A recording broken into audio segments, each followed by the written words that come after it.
Dans un monde qui glorifie le paraître, l'ego et la domination, il existe un chemin oublié, discret mais puissant. Ce chemin, c'est celui de l'humilité.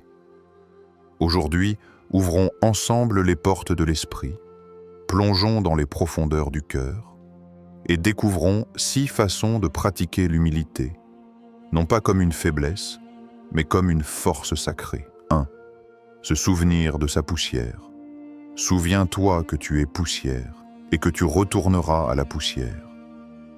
As-tu déjà tenu une poignée de terre entre tes doigts et senti son poids léger, son odeur ancienne, presque sacrée?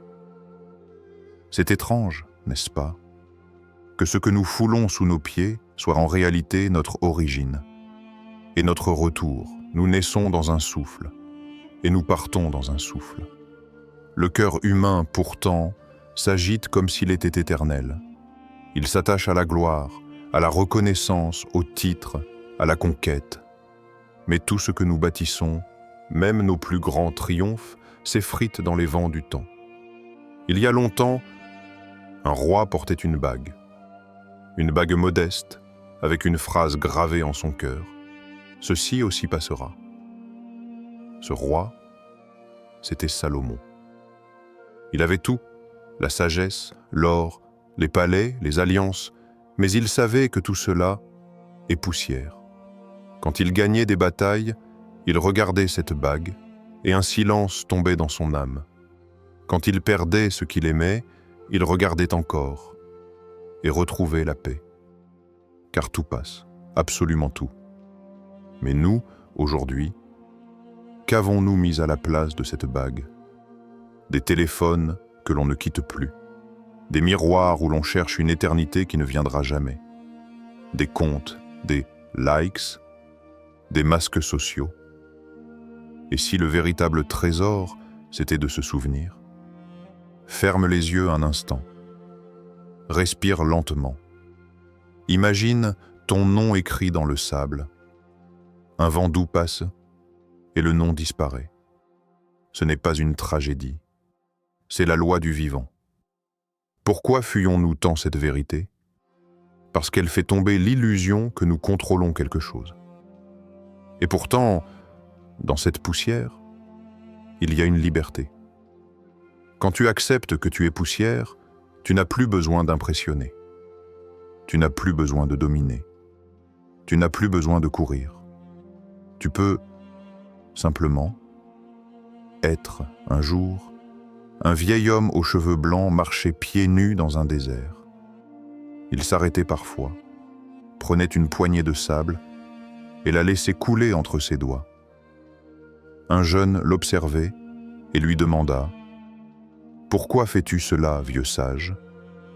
Il répondit « Pour ne jamais oublier que je ne suis que cela, une poignée de poussière, soufflée par le vent de Dieu. » Ce vieil homme avait une paix que personne ne pouvait lui enlever. Car dans cette poussière réside aussi une lumière. La lumière du souffle divin, celui qui anima Adam, celui qui fait battre ton cœur, sans que tu y penses. Ce souffle, tu ne le contrôles pas. Mais il te traverse comme un secret murmuré par l'Éternel. Et ce souffle, c'est lui, en toi. Le rappel que même dans la poussière, il y a l'éclat du ciel. Pas un roi, pas un maître, pas un nom au-dessus des autres, juste un passager du temps, un enfant du silence, un reflet dans l'océan de Dieu.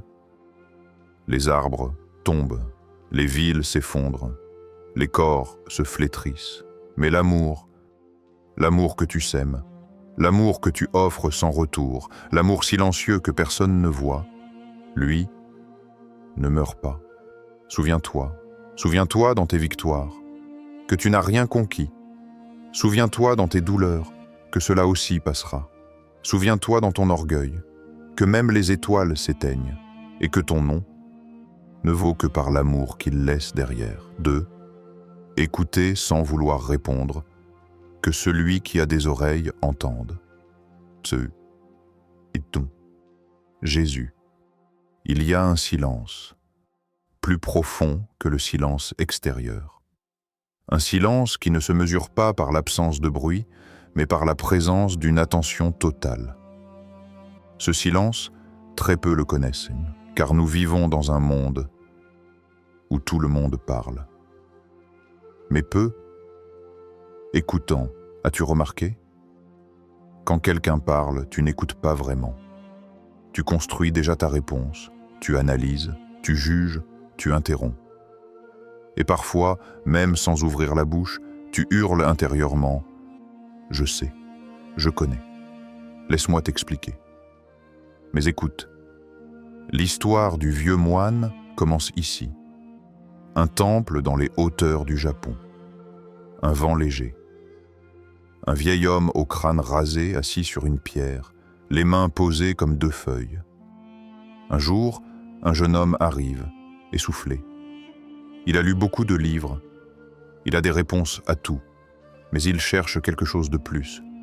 Il vient pour poser des questions. « Maître, j'aimerais apprendre la paix intérieure. Comment atteindre l'éveil? Que dois-je faire pour cesser de souffrir ?» Mais il n'attend pas de réponse. À peine a-t-il posé sa question qu'il commence à parler encore. Il enchaîne ses propres théories, ses idées sur la méditation, ses lectures sur nos favorites. Le moine, calme, se lève. Il va chercher du thé. Il revient. Il sert. Et il verse. Verse encore. La tasse déborde, le thé coule sur la table. Le jeune bondit. « Mais pourquoi tu fais ça ?»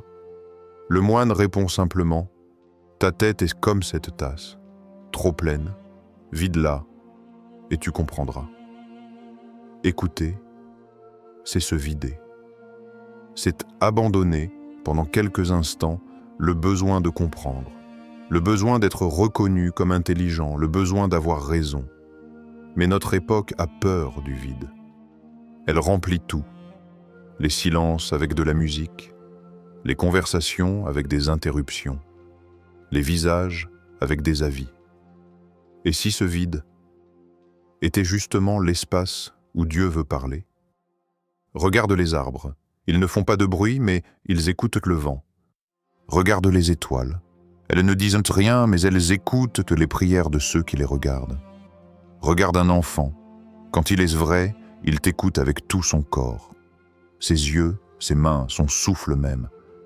Et toi, as-tu déjà écouté comme cela? Tu crois peut-être que l'écoute c'est une posture passive. Mais non, écouter, c'est un acte d'amour. C'est dire à l'autre, tu es important. Ton monde intérieur m'intéresse. Je suis là, totalement présent.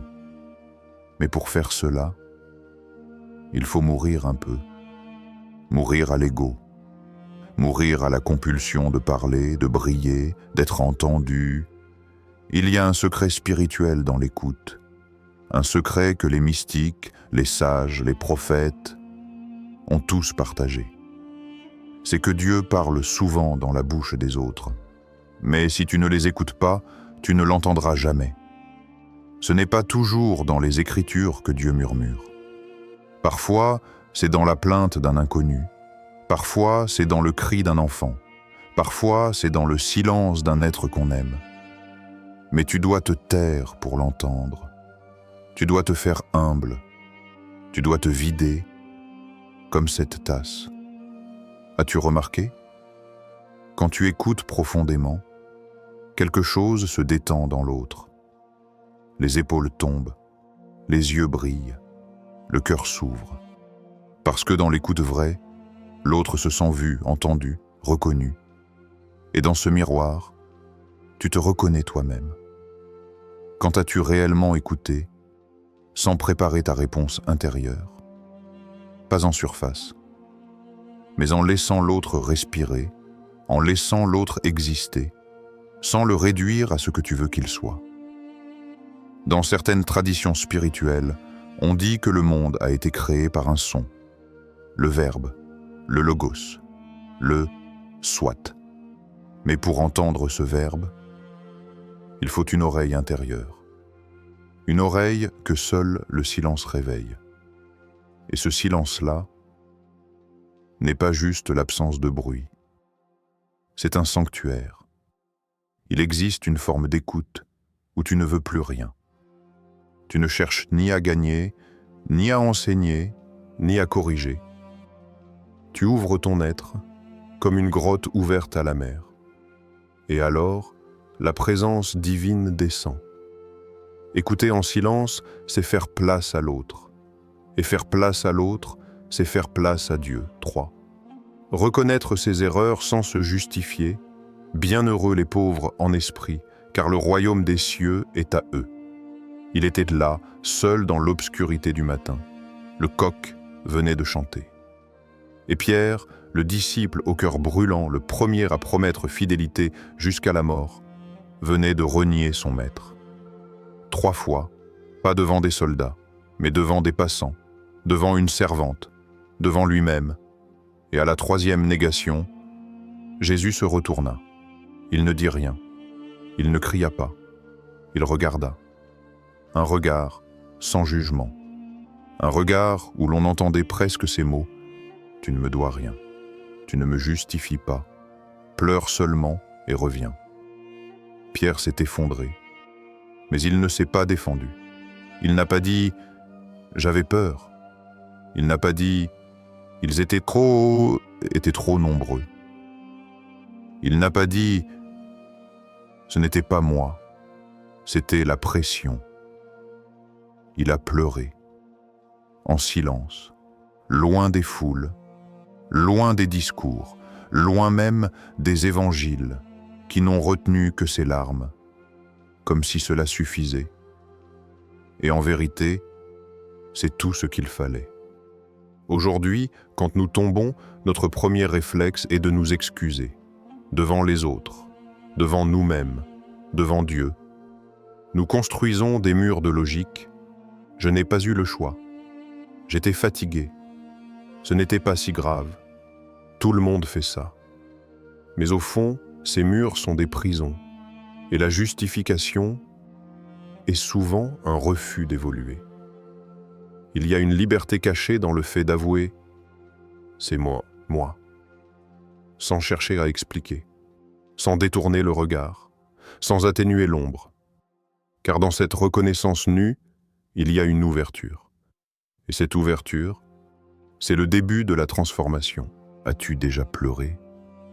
Non pas parce que tu t'es fait attraper, mais parce que tu as vu le visage que tu avais oublié d'être. As-tu déjà senti la brûlure de ton propre cœur ?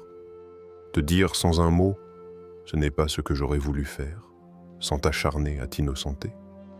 Imagine un enfant, il casse quelque chose de précieux, il regarde l'adulte. Il veut dire « c'est pas moi », mais il sent qu'il n'y a pas de place pour le mensonge. Alors, il baisse la tête, ses lèvres tremblent et les larmes montent. Dans ce moment-là, l'enfant est plus proche de Dieu que 1000 discours d'adultes. Pourquoi avons-nous si peur d'avoir tort ? Parce que notre ego croit que se tromper, c'est être brisé. Mais la vérité, c'est que se reconnaître brisé, c'est le premier pas vers la guérison. Dans le royaume de Dieu, les gagnants sont ceux qui tombent et qui ne se relèvent pas seuls. Regarde Pierre. Il n'a pas effacé son erreur. Il ne l'a pas niée. Elle est restée, gravée dans les évangiles pour toujours. Mais cette chute a été le creuset d'un cœur nouveau. Celui qui avait renié par peur est devenu celui qui parlerait devant des foules, sans crainte, et mourrait pour celui qui l'avait trahi. Pas pour qu'on te pardonne, pas pour redevenir bon, pas pour retrouver ton image, mais simplement parce que ton âme en avait besoin, parce que tu voulais être vrai, parce que tu voulais te transformer et non être innocenté. Il y a une grâce dans les larmes secrètes, celle que personne ne voit, celle que tu verses dans ta chambre, à genoux, les poings ouverts, le cœur nu. Ce sont ces larmes-là que le ciel recueille dans des coupes invisibles. ce sont ces larmes qui te façonnent. L'humilité, ce n'est pas se rabaisser, c'est cesser de se déguiser. C'est déposer les armes, c'est dire « je suis faillible, mais je suis ouvert ». Et dans cette ouverture, le feu descend. 4. Servir même quand personne ne regarde. Le plus grand parmi vous sera votre serviteur. Il faisait nuit. Le repas était pris. Les disciples parlaient encore entre eux. Mais lui, le Maître, le Verbe fait chair, le souffle éternel ayant pris un corps d'homme, se leva. Il n'avait rien dit. Il prit une bassine, il noua une serviette autour de sa taille, et il se pencha. Un par un, il lava les pieds poussiéreux de ceux qu'il aimait. Aucun miracle ce soir-là, pas de mer qui s'ouvre, pas d'aveugle qui voit, juste des pieds, poussiéreux, fatigués, silencieusement lavés. Et pourtant, ce fut peut-être le moment le plus divin de tout son passage sur terre. Car c'est là, dans l'effacement, dans le service sans projecteur, dans l'action invisible aux foules, que la vraie lumière descend. Tu vois, dans notre monde, on cherche la grandeur dans ce qui se voit. Les discours vibrants, les trophées, les likes, les posts, les titres, mais le royaume voit autrement. Ce que tu fais dans le secret est vu du ciel. Imagine cette femme, chaque matin, avant que sa famille ne se réveille, elle prépare les repas, range les chaussures, plie les habits, personne ne dit merci, personne ne remarque. Mais elle le fait, par amour. Et Dieu regarde. Imagine cet homme qui tend une pièce à un mendiant sans même croiser son regard, non par honte, mais par respect. Il ne veut pas être vu. Il ne veut pas que le geste devienne spectacle. Il veut juste soulager un instant de douleur. Et Dieu voit. Car servir sans être vu, c'est offrir un acte pur, sans parfum d'ego, sans retour, sans attente, juste une offrande, comme l'encens dans les temples, il monte, il se dissout, et il embaume le monde, même s'il ne reste rien à l'œil nu. Non pas un grand acte, pas un sacrifice spectaculaire, juste un geste de soin, une parole douce que personne n'a entendue, un sourire à un inconnu, un silence gardé pour ne pas blesser, un pardon offert sans l'annoncer. C'est là que ton âme se révèle, pas dans les grandes scènes, mais dans ce que tu fais quand personne ne regarde, quand rien ne sera posté, quand aucune voix ne te dira « bravo ». Il y a un mystère dans le service caché. Tu disparais et dans ton effacement, quelqu'un d'autre agit à travers toi. Tu ne sers plus avec ta force, mais avec une force plus grande, une force douce, silencieuse, invisible, mais infiniment réelle. Jésus n'a pas lavé les pieds pour être imité extérieurement. Il l'a fait pour révéler la vraie grandeur, se penche. La vraie puissance ne domine pas. Elle se fait petite. Elle soulève l'autre en secret. Elle ne prend pas la lumière. Elle la reflète, alors commence par servir. Mais sers en silence. Sers quand ça ne te rapporte rien. Sers quand tu es fatigué, quand ton nom ne sera jamais cité, quand on oubliera même que tu étais là. C'est alors que tu comprendras, c'est alors que tu verras. Le service caché est une prière. Il est un autel dressé dans l'invisible. Et chaque geste pur, chaque acte offert sans retour, chaque tendresse dissimulée, devient une lumière dans le monde. Ce que tu fais sans témoin est le miroir de ton âme. Et ce miroir, le ciel le contemple. 5. Apprendre de ceux que le monde méprise. Ce que vous avez fait au plus petit d'entre les miens, c'est à moi que vous l'avez fait. Il était là, assis sur les pavés, les paupières closes sur le monde, le manteau sale, le bol vide. un mendiant, un oublié, un homme parmi tant d'autres que l'on évite d'un regard pressé. Et pourtant, ce jour-là, un philosophe, un homme écouté, estimé, s'assit près de lui. Non pas pour prêcher, non pas pour donner, mais pour recevoir. Ils sont restés là, ensemble, silencieux. 1 heure, 2. Le vent passait entre eux comme un témoin invisible. Puis le mendiant, sans voix dure, demanda « Pourquoi restes-tu ici ?» Et le sage, presque gêné, répondit « Parce que tu m'apprends la patience. » Reconnaître que le trône du maître peut être une marche fêlée, un carton dans la rue, une voix tremblante derrière des dents brisées. Nous pensons parfois que la sagesse parle avec de grandes phrases, qu'elle y habite les livres, qu'elle se tient dans les universités ou les temples. Mais la vie enseigne autrement.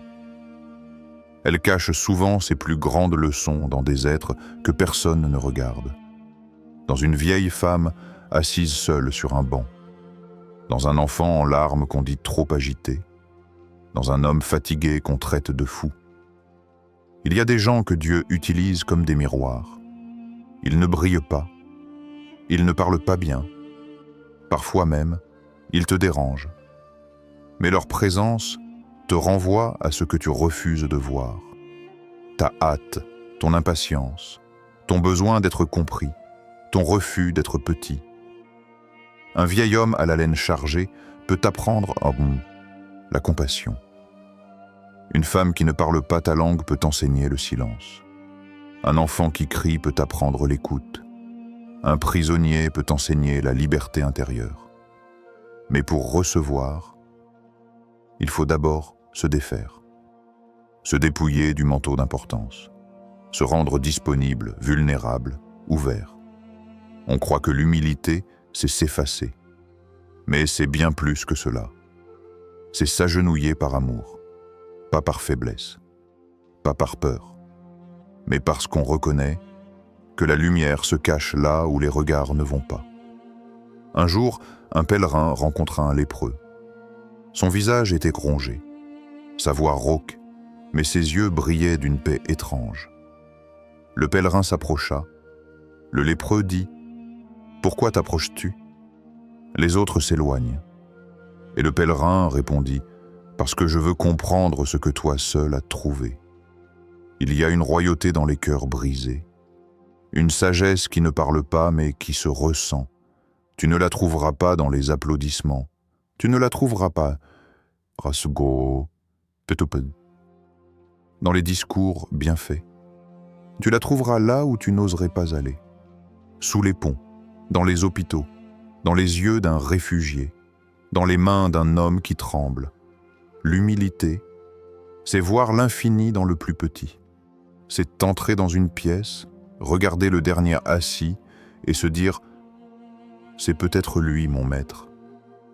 Celui qui méprise ne peut pas apprendre. Celui qui juge ne peut pas écouter. Mais celui qui se penche reçoit. 6. Remercier au lieu de réclamer, donne-nous aujourd'hui notre pain quotidien. Il se tenait là, les pieds nus sur la terre sèche, les yeux tournés vers le ciel pâle de l'aube. Un enfant. Il n'avait ni sac à dos, ni pain, ni maison. Mais il avait un mot sur les lèvres. Un mot doux comme un secret. Merci. Chaque matin, avant même que le soleil n'ait doré le toit des arbres, il murmurait ce mot au vent, aux nuages, à l'invisible. Un jour, un homme riche, vêtu de tissus importés et d'une montre qui brillait comme une étoile, passa par là. Il entendit le mot, il s'arrêta. « Pourquoi dis-tu merci, petit ? Tu n'as rien. » Et l'enfant, sans détourner les yeux du ciel, répondit « Mais j'ai le soleil, le vent, la vie. » Il n'avait rien, pensait le monde, mais il possédait l'essentiel, la capacité de voir le miracle, là où d'autres voient le manque. As-tu oublié que la gratitude est un pont vers la paix intérieure ? Tu cours, tu demandes, tu attends, tu espères. Tu accumules, tu compares, tu désires, tu réclames, et chaque désir, chaque exigence, chaque besoin t'éloigne un peu plus du présent, du ici, du maintenant, de cette simple respiration qui ne coûte rien, mais qui est tout. Il y a en nous une habitude subtile, celle de croire que l'on mérite, que la vie doit, que l'univers nous doit. Même Dieu, parfois, devient pour nous un distributeur céleste. Mais l'humilité ne réclame pas. L'humilité regarde ses mains vides et voit déjà des trésors. Elle ouvre les yeux et dit « merci ». Remercier, ce n'est pas ignorer la douleur. C'est lui donner sens. C'est reconnaître que même ce qui fait mal peut nous transformer, que même l'attente est un enseignement, que même l'absence prépare la plénitude. Écoute bien. Le monde est plein de petits miracles. Le souffle du matin, le rire d'un enfant, le pain partagé, la main posée sur ton épaule, la lumière qui glisse à travers un rideau. Mais il faut apprendre à voir, à s'arrêter, à respirer, à dire merci, même quand on ne comprend pas encore. Gratitude n'est pas seulement un mot doux, c'est une posture intérieure, c'est une révolution silencieuse, c'est un refus de laisser l'ego dominer le champ de l'âme. Quand tu remercies, tu te rappelles que rien ne t'est dû. Tu redeviens enfant, tu redeviens libre. Tu peux avoir 1000 choses, mais si tu n'as pas la gratitude, tu seras toujours en manque. Tu peux tout perdre, et si tu gardes la gratitude, tu seras toujours riche. Un homme accablé par ses malheurs demanda un jour à un maître spirituel « Comment puis-je retrouver la paix ?» Le maître lui dit « Écris chaque soir 3 choses pour lesquelles tu dis merci. » L'homme soupira, mais il n'y a rien. Le maître sourit. « Commence par ça. Remercie pour ne rien avoir. » Et observe. Et le miracle se produisit, non pas à l'extérieur, mais dans son regard, dans sa façon d'habiter le monde. Il apprit que la gratitude n'est pas une conséquence, c'est une porte. Regarde ton souffle, tu inspires, tu expires, encore et encore. Tu n'as rien demandé, mais cela t'est donné. Chaque battement de ton cœur est un don. Chaque matin, chaque silence, chaque instant où tu es encore ici, tu n'as pas besoin de plus pour dire « merci ». L'humilité, c'est ça. C'est ne pas exiger que l'univers tourne autour de toi. C'est t'asseoir en silence et dire « je n'ai rien ». Et pourtant, j'ai tout. Parce que j'ai la conscience d'être. Et si aujourd'hui tu faisais cela? Pas de demande, pas de plainte. Juste un merci, un vrai, un profond, un silencieux, un qui vient du cœur nu. Et vois comment tout change autour de toi. L'humilité, ce n'est pas s'effacer, ce n'est pas se mépriser, ce n'est pas s'oublier, c'est se souvenir du visage de l'autre. C'est ouvrir les mains comme on ouvre un sanctuaire et y déposer le besoin d'avoir raison, le besoin d'être vu, le besoin d'être le centre. L'humilité, c'est la clarté d'un cœur qui a vu que seul l'amour construit ce qui dure. C'est une lumière discrète, mais inaltérable. Un feu sans bruit, qui éclaire sans brûler. Jésus a dit « Apprenez de moi, car je suis doux et humble de cœur. Pas puissant, pas impressionnant, pas dominateur, mais doux et humble de cœur. » Alors maintenant, toi qui m'écoutes, toi qui respires encore, toi qui es en chemin, parmi ces 6 voix, laquelle t'appelle aujourd'hui? Est-ce que te souvenir que tu n'es que poussière, mais une poussière portée par l'Éternel? Ou bien écouter en silence, sans chercher à répondre, juste accueillir? Ou peut-être reconnaître tes erreurs, sans masque, sans défense, avec la sincérité d'un cœur nu, ou encore servir dans l'ombre quand personne ne regarde et sourire dans le secret. Peut-être t'incliner devant ceux que le monde méprise et reconnaître en eux des maîtres cachés, ou simplement dire merci sans réclamer, sans attendre, juste parce que tu es là et que cela suffit. Ferme les yeux, respire et écoute. Écoute ce silence, car c'est là qu'elle naît, la vraie grandeur.